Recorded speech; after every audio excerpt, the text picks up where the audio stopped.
الحمدللہ وکفا وسلام علی عبادہ الذین اصطفیٰ اما بعد۔ میرے دوستو، اگر آپ کے اوپر حالات آ جائیں تو اللہ کی رحمت سے مایوس نہیں ہونا چاہیے۔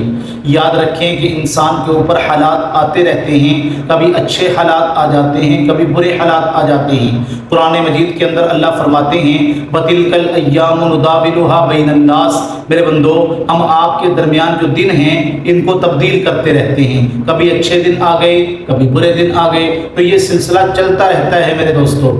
اس لیے کبھی خوشیاں آئیں گی تو کبھی غم آئیں گے۔ اگر خدا نہ خواستہ آپ کے اوپر کوئی آزمائش کے دن آ جائیں، کوئی مصیبت آ جائے، کوئی پریشانی آ جائے، یا آپ کے کچھ ایسے مسائل بن جائیں، تو ان تمام مسائل کے حل کے لیے آج میں آپ کو سورہ مزمل کا بہترین وظیفہ بتلاتا ہوں۔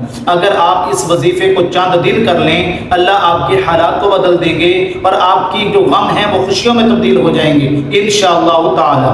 تو وہ عمل کیا ہے اس کو ذرا غور سے سن لیں۔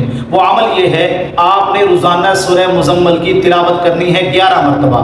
طریقہ کار اس کا یہ ہے، آپ نے فجر کی سنتے پڑھ کے فرضوں سے پہلے 1 مرتبہ سورہ مزمل پڑھنی ہے، اور ہر نماز کے بعد 2 مرتبہ سورہ مزمل پڑھنی ہے۔ تو 5 دونی 10، 5 نمازوں کے بعد 2 مرتبہ پڑھیں گے تو 10 مرتبہ ہو جائے گی، اور 1 مرتبہ سنتوں اور فرضوں کے فجر کے درمیان پڑھنی ہے، تو یہ 11 مرتبہ سورہ مزمل ہو جائے گی۔ آپ نے روزانہ سورہ مزمل کو 11 مرتبہ پڑھنا ہے۔ چند دن یہ عمل کر لیں، انشاءاللہ اللہ آپ کے حالات بدل دیں گے، اور آپ کی پریشانیاں اللہ دور فرما دیں گے، اور آپ کی مصیبتیں بھی اللہ ختم فرما دیں گے۔ میرے دوستو، اپنی زندگی کو اعمال پہ لے کے آئیں، مال پہ نہیں، اعمال پہ لے کے آئیں۔